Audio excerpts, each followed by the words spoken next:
আবার অনেকে বলে তিনজন প্রভু আছে, আর আল্লাহর কোরআন বলেছে আল্লাহ প্রদত্ত প্রভু, মালিক, রব, সৃষ্টিকর্তা একমাত্র কতজন? একজন, তিনি হচ্ছেন ওয়াহদাহু লা শারীকা লা। এই জন্য কোরআনে কারীমের সূরা ইখলাস আল্লাহ পাক বলে দিয়েছেন, কুল হুয়াল্লাহু আহাদ। সুবহানাল্লাহ। বলেন ইয়া রাসূলুল্লাহ, আপনি বলে দিন হুয়াল্লাহু আহাদ, ওই মহান প্রভু তিনি হচ্ছেন একক। তিনি কি একক? আমরা এক বলবো না, এই জন্য এক বললে তার জন্য দুইয়ের সম্ভাবনা থাকে, একের জন্য দুইয়ের সম্ভাবনা, একক বললে ওখানে আর দ্বিতীয় হওয়ার সুযোগ নাই। এই জন্য কুল হুয়াল্লাহু আহাদ বললে আপনি বলে দিন ওই মহান আল্লাহ তিনি একক সত্তা, একক রব, যার নাম হচ্ছেন আল্লাহু। জুড়ে বলুন সুবহানাল্লাহ। এবং তিনি ইরশাদ করেছেন আল্লাহুস সামাদ, ওই আল্লাহ কারো মোকাবিক কি? বলেন কারো মোকাবিক কি নন। সমগ্র কায়নাত, সমগ্র সৃষ্টি জগৎ ওই আল্লাহর মোকাবিক কি? আল্লাহ পাকের মুহতাজ, যার যা প্রয়োজন, রন্ধ্রে রন্ধ্রে, গ্রামে গঞ্জে, ঘরে ঘরে, প্রতিটি মানুষে মানুষে যার যতটুকু প্রয়োজন হয়, প্রয়োজনটা বড় হোক ছোট হোক, যেই পরিমাণের হোক, ওই পরিমাণের প্রয়োজন মিটাতে পারে, সমাধান করতে পারে কে? জোরে বলেন কে? এই বিশ্বাস আমাদের আছে বিদায় আমরা নিজেদেরকে মুমিন দাবি করতে পারি, মুসলমান দাবি করতে পারি, মুমিন দাবি করতে পারি, আল্লাহর অনুগত্যকারী দাবি করতে পারি, নবীর অনুগত্যকারী দাবি করতে পারি। আল্লাহ বলছেন আল্লাহুস সামাদ, ওই আল্লাহ হচ্ছেন অমোকাবেক্ষী, তিনি কারো মোকাবেক্ষী নন, সমগ্র সৃষ্টি জগৎ ওনারই মোকাবেক্ষী। আল্লাহু আকবার। বল লাম ইয়ালিদ ওয়া লাম ইউলাদ, ওই আল্লাহর কোনো সন্তান সন্ততি নাই, তিনি কারো সন্তান নন, ওনার কোনো সন্তান সন্ততি নাই। যার খ্রিস্টানরা দাবি করেছিল আল্লাহর একজন স্ত্রী আছে, আল্লাহর একজন সন্তান আছে, ওই সন্তানের নাম হচ্ছে ঈসা আলাইহিস সালাম। নাউজুবিল্লাহ বলেন। ওই স্ত্রীর নাম হচ্ছে মারিয়াম আলাইহিস সালাম। নাউজুবিল্লাহ বলেন। আর আল্লাহ বলছেন আমি হচ্ছি পুত পবিত্র, আল্লাহ পাক, এক পাক, বেআইব হে, আল্লাহর কোন দোষ ত্রুটি নাই, কোন আত্মীয়তার সম্পর্ক কারো সাথে নাই, ডান নাই বাম নাই, সামনে নাই পিছনে নাই, ঊর্ধ্ব নাই অধ নাই, তিনি সর্বত্র বিরাজমান। ওনার ইলম দিয়ে, ইলমান জ্ঞান দিয়ে সর্বত্র তিনি বিরাজমান, সবকিছু দেখেন, জানেন, শুনেন। আমার আপনার অন্তরের সংবাদও তিনি জানেন। বান্দার পক্ষে আল্লাহর কাছ থেকে কোনো কিছুই গোপন করা সম্ভব। আল্লাহ নিজে বলেছেন ইন্নাকা তা'লামু মা নুখফি ওয়া মা নুলিন। আল্লাহ নিজে কোরআনে বলেছেন বান্দারা আমাকে তোমরা এভাবে করে বলো, ইন্নাকা তা'লামু মা নুখফি ওয়া মা নুলিন। বান্দা তোমরা এভাবে বিশ্বাস করো, আল্লাহর দরবারে বলো ইয়া রাব্বানা আমিন আকুনাকিন, তুমি তো সব জানো, সমস্ত জ্ঞান তোমার রয়েছে। মা নুখফি, যা আমরা গোপন করি, মনে মনে চিন্তা করি, মনে মনে ভাবি, আমাদের সকল চিন্তা সকল গবেষণা জানেন কে? ওয়া মা নুলিন, আর যা আমরা প্রকাশ করি, যা আমরা প্রকাশ করি না, যা গোপন করি, যা ওপেন করি, সব বিষয় লা ইলাহা ইল্লাল্লাহ অবগত রয়েছেন। এই জন্য বললেন লাম ইয়ালিদ ওয়া লাম ইউলাদ, তিনার কোনো সন্তান নাই, উনি কারো সন্তান নন। জোরে বলুন সুবহানাল্লাহ। ওয়ালাম ইয়াকুল লাহু কুফুয়ান আহাদ, ওই আল্লাহ বলছেন বান্দা আমি আল্লাহর জন্য কোনো সমকক্ষ নাই, আল্লাহর সাথে শরীক হবে, অংশীদার হবে এমন সমকক্ষ পৃথিবীর জমিনে নাই, আসমানে নাই, জমিনে নাই, লৌহ মাহফুজে নাই, আরশ আজিমে নাই। আল্লাহর সমকক্ষ কেউ হতে পারে না। তিনি স্রষ্টা, আর তামাম সৃষ্টি হচ্ছেন ওই আল্লাহর মখলুক, তিনি সৃষ্টি করেছেন। জোরে বলুন সুবহানাল্লাহ। এই সূরা ইখলাস কেন প্রমাণ করেছেন? আল্লাহর একত্ববাদের প্রমাণ, তাওহীদের প্রমাণ। ওই একত্ববাদের ঈমান আমরা পেয়েছি আমার আপনার নবী মুহাম্মদ রাসূলুল্লাহ সাল্লাল্লাহু আলাইহি ওয়াসাল্লামের মাধ্যমে। ওই সূরা ইখলাসের শুরুতে আল্লাহ বলেছেন কুল, আল্লাহ বলেছেন কুল ইয়া রাসূলুল্লাহ, আপনি বলে দিন। এই তাওহীদের বয়ানটা, তাওহীদের বাণীটা, তাওহীদের বিশ্বাসটা আল্লাহ বলিয়েছেন, আল্লাহ ঘোষণা দিয়েছেন আমাদের নবীর মাধ্যমে। কেন জানেন? যাতে বান্দারা আল্লাহ পেতে হলে নবীর অনুসরণ করে, নবীর অনুগত্য করে, নবীজির অনুসরণ করে, নবীর মাধ্যমে আল্লাহকে চায়, আল্লাহকে পাই। ওই নবীকে বাদ দিলে কোন মানুষ মুমিন হতে পারবে? ওই নবীর ঈমান বাদ দিলে কেউ মুমিন দাবি করতে পারবে না। সূরা বাকারার শুরুতে আল্লাহ বলে দিয়েছেন, ওয়া মিনান নাসি মান ইয়াকুলু আমান্না বিল্লাহি ওয়া বিল ইয়াউমিল আখির ওয়া মা হুম বিমুমিনিন। সুবহানাল্লাহ। আল্লাহ বলে দিয়েছেন, ওয়া মিনান নাস, মানুষের মধ্যে কিছু মানুষ, সব মানুষ না, সবাই না, কিছু মানুষ বলবে আমান্না বিল্লাহি, আমরা আল্লাহর প্রতি বিশ্বাস করেছি, আল্লাহকে মেনেছি, ওয়াহদানিয়ত মানি, তাওহীদ মানি, একত্ববাদ মানি, আল্লাহকে স্বীকার করি, ওয়া বিল ইয়াউমিল আখির, এবং পরকাল মানি, আখিরাত মানি, কবর বিশ্বাস করি, হাসর বিশ্বাস করি, নসর বিশ্বাস করি, পুলসিরাত বিশ্বাস করি, হিসাব নিকাশ বিশ্বাস করি, জান্নাত বিশ্বাস করি, জাহান্নাম বিশ্বাস করি। আল্লাহ বলছেন ওয়া মা হুম বিমুমিনিন, এরা মুমিন নয়, এরা ঈমানদার নয়। ঘটনা কি? তাফসীর দেখেন এবং কোরআনের অন্য আয়াত দেখেন, আল্লাহ পাক ব্যাখ্যা করে দিয়েছেন আল্লাহকে মানার পরে, পরকাল মানার পরে মাঝখানে আল্লাহর সাথে আল্লাহকে মানতে হলে আল্লাহর নবীকেও মানতে হবে, রাসূলকেও মানতে হবে, আল্লাহর বন্ধুকেও মানতে হবে। এখানে তিনি আল্লাহকে মেনেছেন, বিশ্বাস করেছেন, পরকাল বিশ্বাস করেছেন, মাঝখানে রিসালতে মুস্তাফা সাল্লাল্লাহু আলাইহি সাল্লামকে বাদ দেওয়ার কারণে আল্লাহ বললেন ওয়া মা হুম বিমুমিনিন, তারা মুমিন নয়, তারা ঈমানদার নয়। মুমিন তখন হবে আমি আল্লাহকে মানার সাথে সাথে, তাওহীদকে মানার সাথে সাথে, একত্ববাদকে মানার সাথে সাথে নবীজির রিসালাতকে মানতে হবে।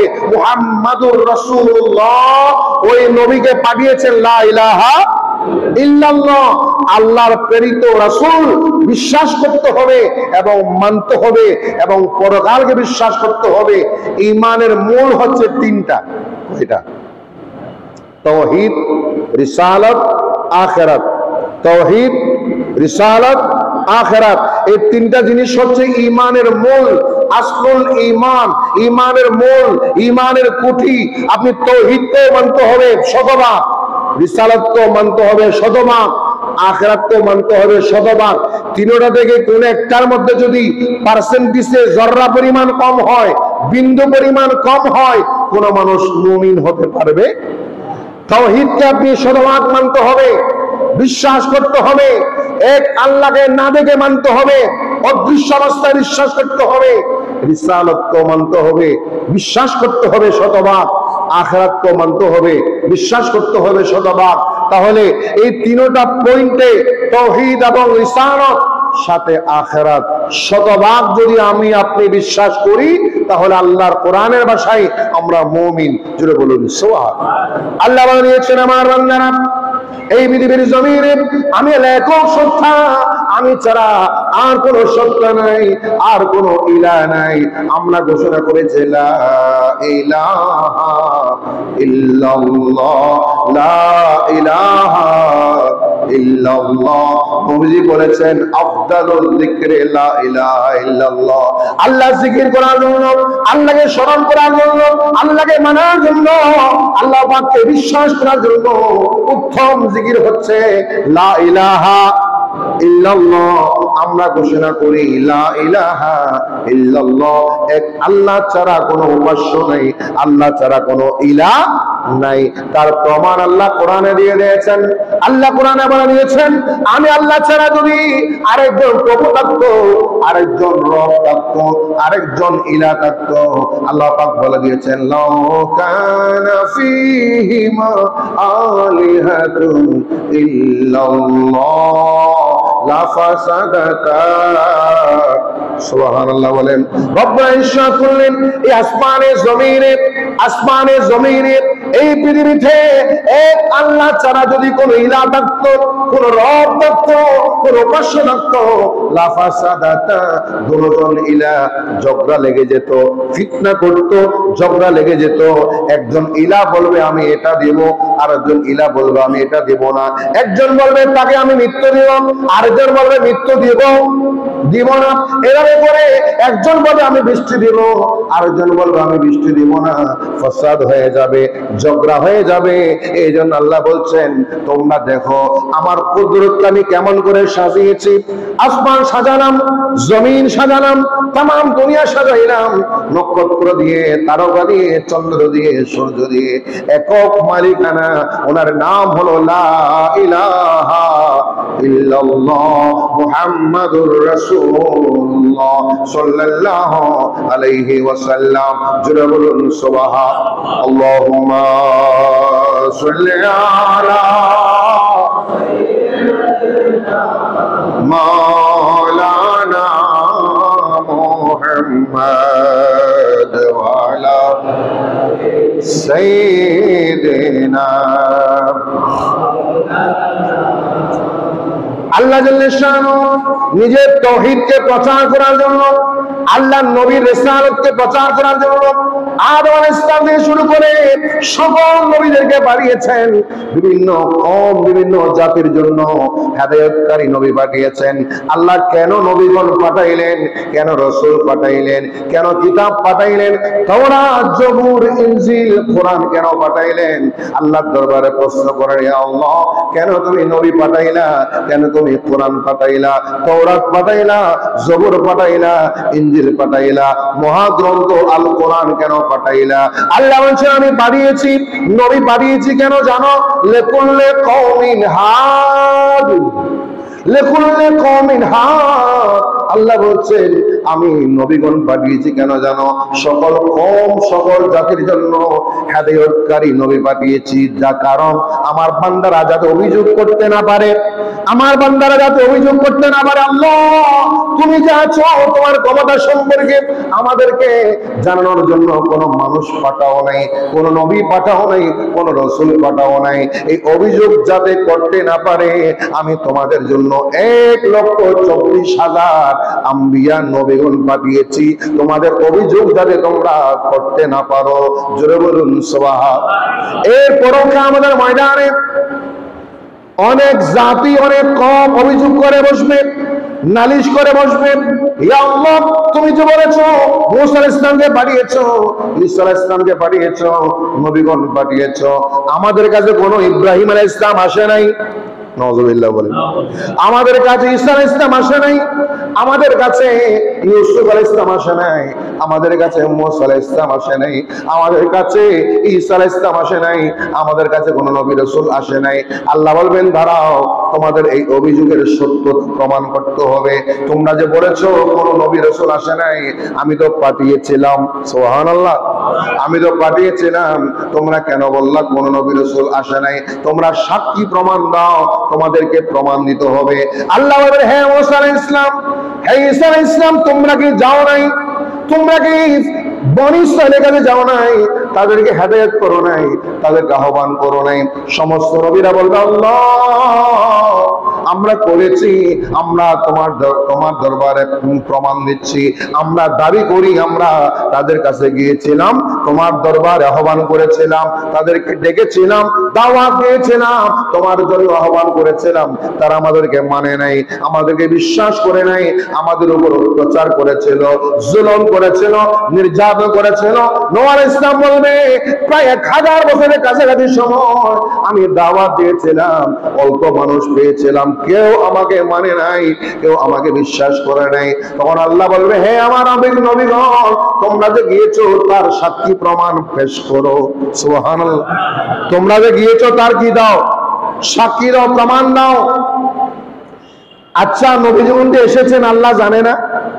জানে, আল্লাহ নিজেই তো পাঠিয়েছেন, এরপরও কেন সাক্ষী প্রমাণ চাচ্ছেন? তার মূল কারণ হচ্ছে আল্লাহ প্রমাণ করতে যাচ্ছেন হাসরে ময়দানের ইনসাফ হবে, বিচার হবে ইনসাফ ভিত্তিক, ন্যায় বিচার। ওখানে জোর জবরদস্তি বিচার করা হবে। আল্লাহু আকবার। ওখানে জোর জবরদস্তি বিচার করা হবে না, হিসাব করা হবে না।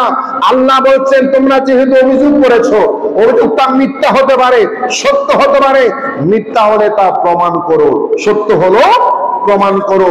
ওখানে বেইনসাফি করার কোনো সুযোগ আল্লাহ তো বলে দিয়েছেন আলাইসাল্লাহু বিআহকামিল হাকিমিন, আল্লাহ পাক কি সকল বিচারকের বিচারক নয়? আল্লাহ শুধু এমনি বিচারক নয়, তামাম সৃষ্টির বিচারক, আবার বিচারকের উপরও বিচারক। সুবহানাল্লাহ বলে। এই পৃথিবীতে যারা জজ, যারা বিচার করেন, তাদেরও বিচারককে, তাদেরও বিচারককে ওনার নাম। এই জন্য আল্লাহ বলেছেন আহকামুল হাকিমিন, সমস্ত বিচারকের বিচারক উনি হচ্ছেন লা ইলাহা ইল্লাল্লাহ। জোরে বলুন সুবহান। তখন নবীরা বলবে ইয়া আল্লাহ, আমাদের পক্ষে আমরা গিয়েছি কিনা তার পক্ষে সাক্ষী কে দিবে? আমরা কাকে দাঁড় করাবো? কে আমাদের সাক্ষী হবে? সুবহানাল্লাহ বলে। তখন দেখা যাবে আপনারা আমাদের নবীর উম্মত, আখিরি নবীর উম্মত মুহাম্মদ রাসূলুল্লাহ সাল্লাল্লাহু আলাইহি ওয়াসাল্লামের উম্মতগণ আল্লাহর সামনে দাঁড়িয়ে যাবেন। ইয়া রাব্বানি ইয়া কামারাকিমিন, আমরা সাক্ষী হিসেবে পেশ করব। আমরা সাক্ষী রয়েছি আদম আলাইহিস সালামের পক্ষে, ঈসা আলাইহিস সালামের পক্ষে, মুসা আলাইহিস সালামের পক্ষে, সকল নবীদের পক্ষে আমরা সাক্ষী হব। জোরে বলুন সুবহান। তখন তারা আবার অভিযোগ করবে আল্লাহ, এরা তো এসেছে আমাদের অনেক পরে, হাজার হাজার বছর পরে। এরা তো আমরা যখন ছিলাম তখন তারা ছিল না, আমাদের যখন দুনিয়াতে আমরা ছিলাম তখন তারা আসে নাই, এরা অনেক পরে এসছে, এরা কিভাবে সাক্ষী হবে? তখন আল্লাহ পাক আবার প্রশ্ন করবেন আপনাদেরকে, উম্মতে মুহাম্মদীকে প্রশ্ন করবেন তোমরা কিভাবে সাক্ষী হবে? তখন আমরা জবাব দেব, উত্তর প্রদান করব, ইয়া আল্লাহ, আমরা সাক্ষী দিচ্ছি এই জন্য আমরা ওনাদের যুগে ছিলাম না, সত্য। ওনাদের সময় আমরা ছিলাম না, তাও সত্য। কিন্তু ওনাদের সময় কি হয়েছে না হয়েছে, নবী রাসূল এসেছে কিনা, সমস্ত নবী রাসূলদের বর্ণনা আমরা তোমার কালাম কোরআনুল কারীমে পেয়েছি। আল্লাহু আকবার। আমরা তোমার কালাম কোরআনুল কারীমে পেয়েছি। তুমি যে কোরআনে বলেছো ঈসা আলাইহিস সালামের কথা, মুসা আলাইহিস সালামের কথা, আর তোমার বন্ধু মুহাম্মদ রাসূলুল্লাহ সাল্লাল্লাহু আলাইহি সাল্লাম যে 25 জন নবীর নাম কোরআনে এসেছে, কয়জন? 25 জন নবীর নাম কোরআনে বর্ণিত হয়েছে। এর বাইরে বাকি নবীদের নাম আমাদের নবী মুহাম্মদ রাসূলুল্লাহ সাল্লাল্লাহু আলাইহি সাল্লাম হাদিসের মাধ্যমে আমাদেরকে জানিয়ে দিয়েছেন।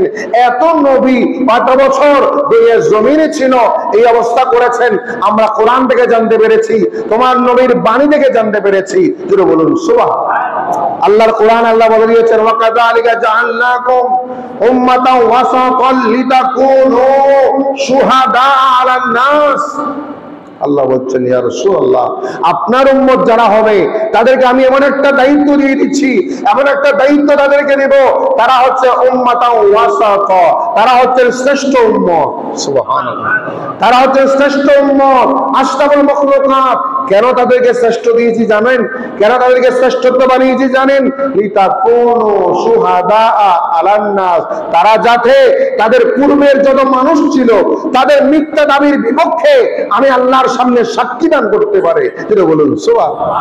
আল্লাহ জাল্লা জালালুহু ইরশাদ করলেন আপনার উম্মতরা সাক্ষী প্রদান করবেন, আপনার উম্মতরা সাক্ষী দান করবেন, এবং তাদের সাক্ষী গ্রহণ করার জন্য, তাদের সাক্ষী রিসিভ করার জন্য ওয়ায়াকুনার রাসূলু আলাইকুম শাহীদা, তাদের সাক্ষী রিসিভ হবে, তাদের সাক্ষী গ্রহণ হবে আপনি রাসূল যদি তাদের উপর সাক্ষী প্রদান করেন।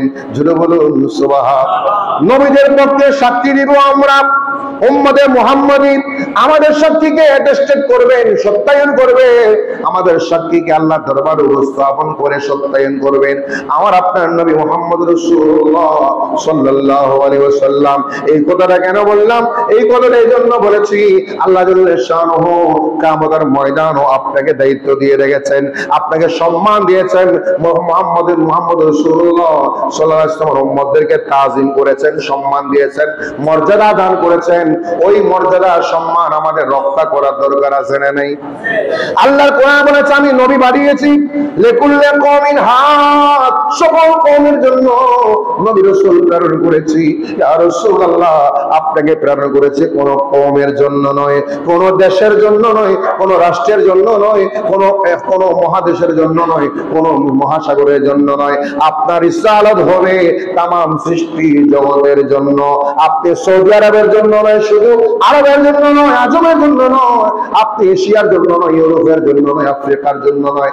আপনার রিসালাত হবে খোদার খোদাই তামাম সৃষ্টি জগতের জন্য আপনার রিসালাত প্রমাণিত। জোরে বলুন সুবহানাল্লাহ। সূরা সাবা 28 নম্বর আয়াত আল্লাহ বলে দিয়েছেন ওয়া মা আরসালনাকা ইল্লা কাফাতাল লিন্নাস বাশীরাও ওয়া নাযীরা ওয়ালাকিন্না আকতারান নাসি লা ইয়ালামুন। সুবহানাল্লাহ। আল্লাহ বলে দিয়েছেন ইয়া রাসূলুল্লাহ, আপনাকে প্রেরণ করেছি তামাম সৃষ্টি জগতের সকল মানুষের জন্য, সমগ্র কায়নাতের জন্য শুভ সংবাদদাতা বানিয়ে, বাউন্ডিটি প্রদর্শনকারী বানিয়ে। অথচ অধিকাংশ মানুষ এরপরও আপনাকে চিনে না, আপনাকে বুঝে না, আপনার সম্পর্কে জানে না, জানার চেষ্টা করে না। আপনি কেন পৃথিবীতে এসেছেন, কি কারণে এসেছেন, কি কাজ করেছেন, জানিয়ে দিয়েছেন কে? জোরে বলেন কে? জোরে বলুন সুবহানাল্লাহ। আল্লাহুম্মা সাল্লি মাওলানা মুহাম্মদ ওয়া আলা সাইয়্যিদিনা। আল্লাহ পাক স্পষ্ট জানিয়েছেন আমি কেন রাসূল পাঠালাম, কেন আমার কোরআন পাঠালাম, কেন আল্লাহর নবীকে প্রেরণ করলাম? আমার বান্দাদেরকে ক্ষতি থেকে বাঁচানোর জন্য, ক্ষতি সাধন থেকে বাঁচানোর জন্য। আমার বান্দারা যাতে দুনিয়াতে ক্ষতিগ্রস্ত না হয়, কবরে ক্ষতিগ্রস্ত না হয়, হাসরে ক্ষতিগ্রস্ত না হয়, জান্নাত পেতে যাবে কষ্ট না হয়, বান্দাদেরকে বাঁচানোর জন্য, ক্ষতিগ্রস্ত না হওয়ার জন্য আমি রাসূল প্রেরণ করেছি। আল্লাহু আকবার। আল্লাহ বলেছেন ইয়া রাসূলুল্লাহ, আপনি ঘোষণা করে দিন ফালাউলা ফাদলুল্লাহি আলাইকুম ওয়া রাহমাতুহু লাকুনতুম মিনাল খাসিরিন। সুবহানাল্লাহ বলেন। রব্বুল ইরশাদ করলেন ফালাউলা ফাদলুল্লাহি আলাইকুম ওয়া রাহমাতুহু, আমার বান্দারা যদি আমি তোমাদের উপর আমার অনুগ্রহ না করতাম, একটা রাহমাতুল লিল আলামিন না পাঠাতাম, একজন রাহমাতুল লিল আলামিন না পাঠাতাম, আমার দয়া না করতাম, আমার অনুগ্রহ না করতাম, লাকুনতুম মিনাল খাসিরিন, নিশ্চিত তোমরা অবশ্যই তোমরা ক্ষতিগ্রস্ত হয়ে যেতে, তোমরা দুর্বল হয়ে যেতে, ক্ষতি সাধন হতো, দুনিয়াতে সফল হতে পারতে না, কবরে সফল হতে পারতে না, জান্নাত পেতে না, জাহান্নাম তোমাদের ঠিকানা হতো। ওই জাহান্নাম থেকে বাঁচানোর জন্য, ক্ষতি থেকে বাঁচানোর জন্য, জান্নাতবাসী করার জন্য, আমি আল্লাহ রাজি রব্বত প্রতিষ্ঠা করার জন্য আমি আমার দয়াল নবীকে পাঠিয়েছি, রহমতের আমি নবীকে পাঠিয়েছি, আমার কোরআন পাঠিয়েছি, আমার পক্ষ থেকে দয়া মায়া তোমাদের জন্য দিয়েছি। জুড়ে বলুন সুবহানাল্লাহ। এই জন্য সূরা আম্বিয়া 107 নম্বর আয়াত আল্লাহ পাক জানিয়ে দিয়েছেন আমার নবীজি হায়াতুন নবী মুহাম্মদ রাসূলুল্লাহ সাল্লাল্লাহু আলাইহি ওয়াসাল্লাম শুধু মদিনার জন্য নয়, শুধু মানুষের জন্য নয়, পশু পাখি নদী নালা খাল বিল আসমান জমিন লৌহ কলম চন্দ্র সূর্য জান্নাত জাহান্নাম ফেরেশতা সহ तमाम সৃষ্টি জগতের জন্য নবীজিকে রহমত দাতা বানিয়েছেন কে? আল্লাহ। জোরে বলেন কে? আল্লাহ। সূরা আম্বিয়া 107 নম্বর আয়াত রব্বুল আলামিন ইরশাদ করলেন ওয়া মা আরসালনাকা ইল্লা রাহমাতাল লিল আলামিন। সুবহানাল্লাহ বলেন। আল্লাহ বলছে ইয়া রাসূলুল্লাহ আপনাকে প্রেরণ করতাম না, আপনাকে প্রেরণ করেছি রাহমাতাল লিল আলামিন, আপনাকে तमाम জাহানের জন্য দয়াবান বানিয়েছি, মেহেরবান বানিয়েছি, দয়া দাতা বানিয়েছি। আমি আল্লাহ যত রহমত দান করব আপনি রাসূল তত রহমতের বন্টনকারী হবেন, বন্টনকারী হবেন, আমার সৃষ্টির মধ্যে বন্টনকারী হবেন। জোরে বলুন সুবহান। শুধু মানুষের জন্য নয়, জিনের জন্য নয়, আলামিন বলা হলো। আলামিনের তাফসীর করেছেন, ব্যাখ্যা করেছেন মুফাসসির کرام বলেছেন মা সাওয়াল্লাহ, মা সাওয়াল্লাহ, আল্লাহ ছাড়া तमाम সৃষ্টি জগৎ হচ্ছেন আলামিন। সুবহানাল্লাহ। আল্লাহ ছাড়া সমগ্র সৃষ্টি হচ্ছে আলামিনের অন্তর্ভুক্ত। আলামিন মানে বিশ্ব জগৎ না, আলামুন মানে একটা বিশ্ব। আলামুন শব্দের অর্থ হচ্ছে কয়টা বিশ্ব? একটা বিশ্ব। আর আলামিন মানে অনেক বিশ্ব, বিশ্ব সমূহ। সুবহানাল্লাহ বলে বিশ্ব জগৎ, तमाम বিশ্ব সমূহের দয়া দাতা, মেহেরবান দাতা আপনি রাসূলকে আল্লাহ বানিয়েছেন রহমাতান, অর্থ করেছেন রহেমা, দয়াকারী। আল্লাহর পক্ষ থেকে আল্লাহ দয়া করেন, আপনি নবী বন্টন করবেন। আল্লাহু আকবার বলেন। তাহলে নবীজির সে দয়া, সে মায়া, এমন মায়া দয়া নবীজি প্রতিষ্ঠা করেছেন। আল্লাহর নবীর সেই আদর্শ, সেই সুন্নাহ, ওই আদর্শের মাধ্যমে तमाम পৃথিবীতে প্রমাণিত হয়েছে সর্বকালের, সর্বযুগের সর্বশ্রেষ্ঠ মডেল, সর্বশ্রেষ্ঠ উত্তম আদর্শ আমার আপনার নবী মুহাম্মদ রাসূলুল্লাহ সাল্লাল্লাহু আলাইহি ওয়াসাল্লাম। জোরে বলুন সুবহানাল্লাহ। ওই নবীর আদর্শ কেমন? ওই নবীর আদর্শ কেমন? কেমন দয়াবান ছিলেন, কেমন মেহেরবান ছিলেন। যখন তায়েফের জমিনে নবীকে পাথর মারা হলো, রক্তাক্ত করা হলো, রক্ত রঞ্জিত হলো, টপকে টপকে রক্ত প্রবাহিত হচ্ছে, জিবরাইল আলাইহিস সালাম আগমন করেছেন। ইয়া রাসূলুল্লাহ আপনি একটু অনুমতি দেন, এখানে দুইটা বড় বড় পাহাড়, যে পাহাড়কে বুখারী শরীফে আকশাবাইন বলা হয়েছে। আকশাবাইন পাহাড়, দুইটা বড় বড় পাহাড়, আপনি আমাকে বলেন ওই পাহাড় গোলা দিয়ে তাদেরকে চাপিয়ে মেরে ফেলি, ধ্বংস করে দিই। আল্লাহ নবী ইরশাদ করলেন জিবরাইল আমাকে আল্লাহ পাক মানুষকে ধ্বংস করার জন্য পাঠাই নাই। আল্লাহু আকবার। তারা নির্যাতন করেছেন, আমার উপর অত্যাচার করেছেন, রক্ত রঞ্জিত করেছেন, আমাকে পাগলও বলেছে।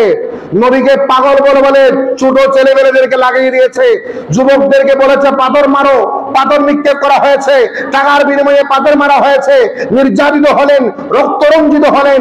নবীজি সিজদায় পড়ে আল্লাহর কাছে হাত পাতলেন, আল্লাহুম্মা গফির লিকওমি, আল্লাহ আমার এই জাতিকে তুমি ক্ষমা করে দাও, এই জাতিকে ক্ষমা করে দাও। ফাইন্নাহুম লা ইয়ালামুন, এরা আমাকে চিনতে পারে নাই, এরা আমাকে বুঝতে পারে নাই। আমি যে মুহাম্মদ রাসূলুল্লাহ, আমি যে তোমার বন্ধু, আমি যে সৃষ্টির সেরা নবী, আমি যে সর্বকালের সর্বযুগের সর্বশ্রেষ্ঠ আদর্শবান রাসূল, এরা আমাকে চিনে নাই, এরা আমাকে বুঝে নাই। আল্লাহ তুমি তাদেরকে ক্ষমা করে দাও। আমার রক্ত রঞ্জিত হয়েছে, আমি মার খেয়েছি, আমি তোমার কাছে ক্ষমা চাই, তাদের মাফ করে দাও।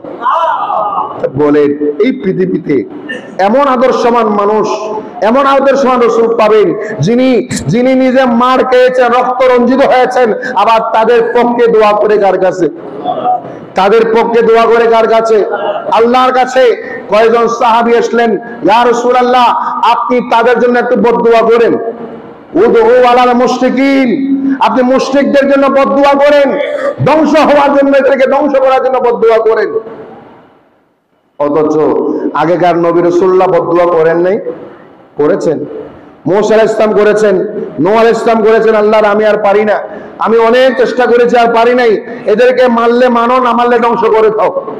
তোমাকে মারলে যারা মানে তাদেরকে রাখো, যারা মানে নাই তাদেরকে কি করো? ধ্বংস করো। নূহ আলাইহিস সালাম বলেছেন, অনেক নবীর এভাবে দোয়া করেছেন। আর আমাদের নবী বললেন আল্লাহ পাক আমাকে মানুষকে ধ্বংস করার জন্য, লানত দেওয়ার জন্য পাঠাই নাই। ইন্নী লাম উবআস লাআনা, আমাকে লানত দাতা হিসেবে আল্লাহ পাঠাই নাই।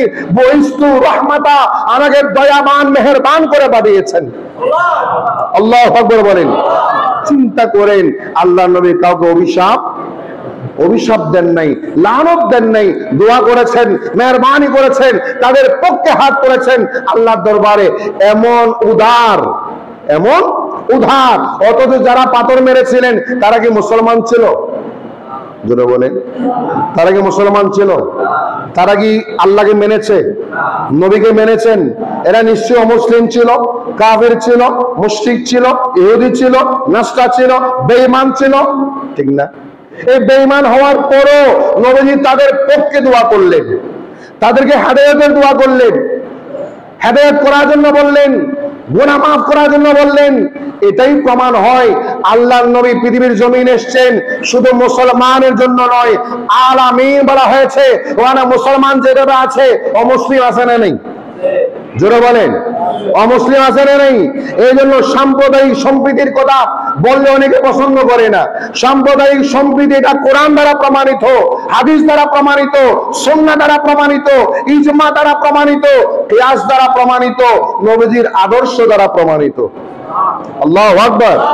এই জন্য আমরা মুসলমান, আমরা কখনো উস্কানিমূলক কথা বলতে পারি, উস্কানিমূলক কাজ করতে পারি, যেখানে দাঙ্গা হবে, হাঙ্গামা হবে, মারামারি হবে, ঝগড়া হবে, ফাসাদ হবে, ওই কাজে মুসলমান উৎসাহ দিতে পারে?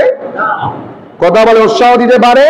মুসলমান উৎসাহ দিবে যেখানে মারামারি বন্ধ হবে, ঝগড়া বন্ধ হবে, ফাসাদ বন্ধ হবে, দূরত্ব বন্ধ হবে, রক্তপাত বন্ধ হবে।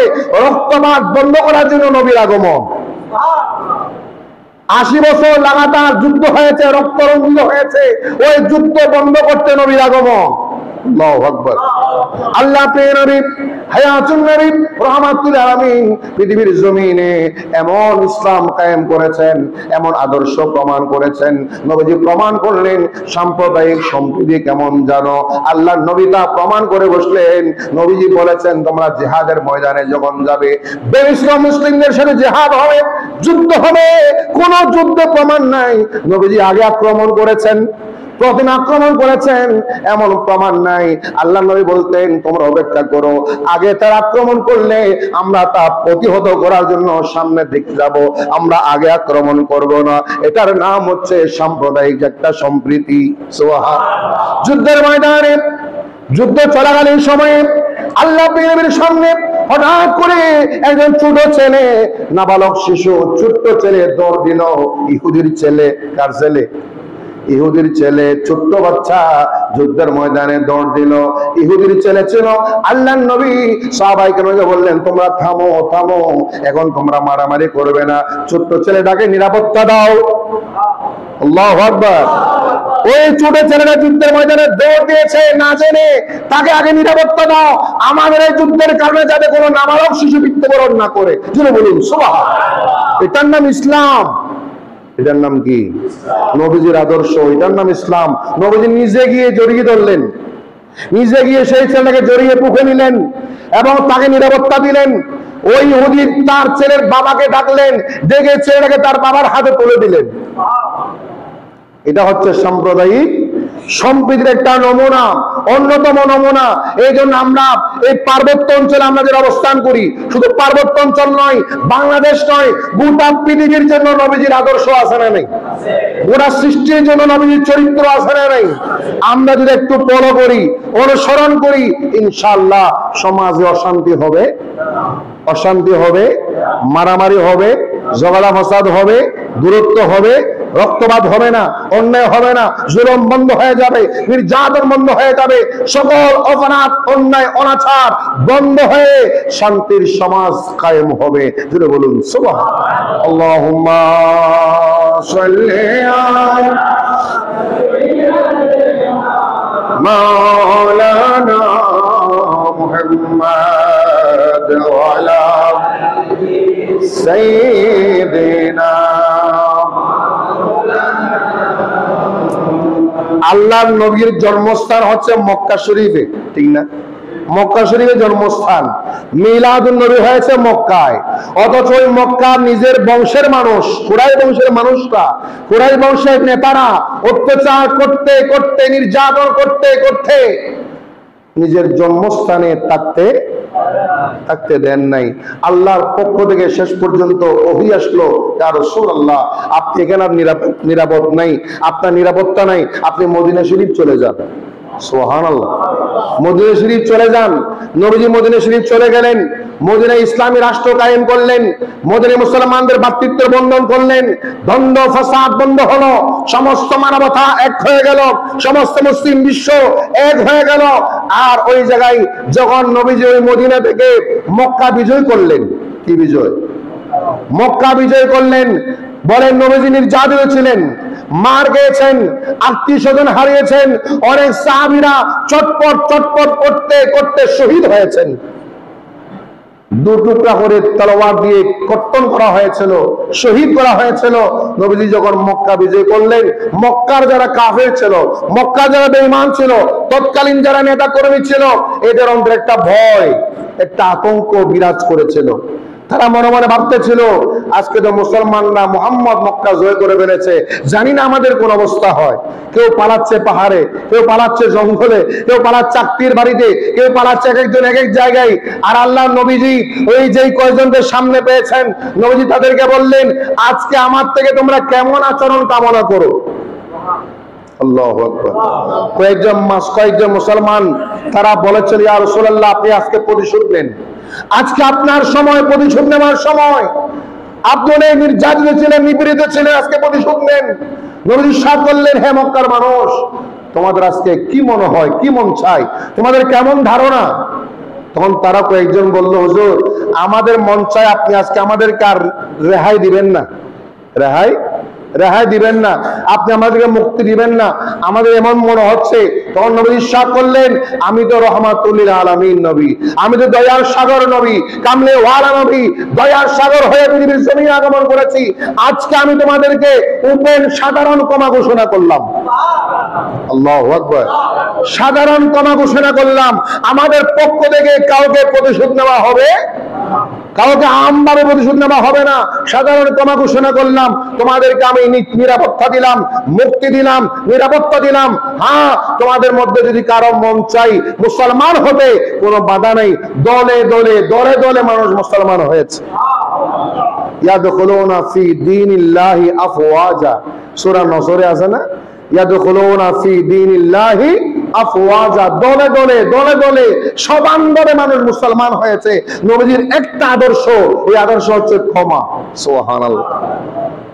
এই মক্কার জমিনে যারা মুসলিম ছিল, তাদেরকে নবীজি ক্ষমা করে প্রমাণ করেছেন সাম্প্রদায়িক সম্প্রীতি কাকে বলে। ভিন্ন ধর্মের, কয়েক ধর্মের মানুষ এক জায়গায় বসবাস করবে, মাঝখানে ধর্মীয় হাঙ্গামা হবে, ধর্মীয় হাঙ্গামা হবে না, উদারতা হবে, উদার হবে, কেউ কারো ধর্মীয় কাজে আঘাত করবে না। এখন আমাদের মুসলমানরা পৃথিবীর সব জায়গায়, মুসলমান কোন ধর্মে আঘাত করে নাই, ঠিক কিনা? মুসলমান কোন ধর্মে আঘাত করতে পারে না, কারো মন্দির আঘাত করতে পারে না, কোন গির্জায় আঘাত করতে পারে না। কিন্তু দেখা যায় যুগে যুগে মুসলমানরা নির্যাতিত হয়েছেন, নিপীড়িত হয়েছেন, কিন্তু আল্লাহ তাদেরকে সাহায্য করেছেন, ঠিক কিনা? মুম্বাইতে দেখেন, কোরআনের উপর অপমান হলো, নবীজির শানে বেয়াদবি করা হলো, আর ওই মুম্বাই আল্লাহ এমন ভাবে মুসলমানদেরকে জয় এবং নিয়ামত দিচ্ছেন। মুসলমানরা ওখানে দেখা যাবে কোরআনের বাণী, নবীর শান ওখানে প্রতিষ্ঠিত হবে। আল্লাহু আকবার। সুতরাং আমাদের প্রয়োজন আমাদের ঈমানকে ঠিক রাখা, আমাদের আমল ঠিক রাখা, আল্লাহর বিধান, নবীজির আদর্শ মাথা পেতে নিয়ে মনে প্রাণে বিশ্বাস করে আমলে জিন্দেগিতে বাস্তবায়ন করা, এটা আমাদের কাজ। আমরা যদি নিজের ইসলামকে পছন্দ করি, নিজের ঈমানকে পছন্দ করি, সমাজে, দেশে, রাষ্ট্রে সবখানে আমরা আদর্শিক হব, উত্তম চরিত্র গঠন করব, ভালো আচরণ করব, আল্লাহ নবীর আদর্শ মোতাবেক জীবন গঠন করার আপ্রাণ চেষ্টা করব। ইনশাআল্লাহ দেখা যাবে আপনি একজন মুসলমানকে দেখে দেখে, একজন আদর্শ দেখে দেখে হাজার হাজার অমুসলিম মুসলমান হবে। আল্লাহু আকবার বলে। এখন আমাদের সেই চরিত্র নাই বিদায়, এমন উত্তম চরিত্র আমাদের কাছে নাই, উত্তম আমল আমাদের কাছে নাই, সততা নাই, যার কারণে আমার সাথে একজন বিধর্মী বন্ধুত্ব করে 20 বছর, সে কিছুই শিখে নাই। আছে না নেই?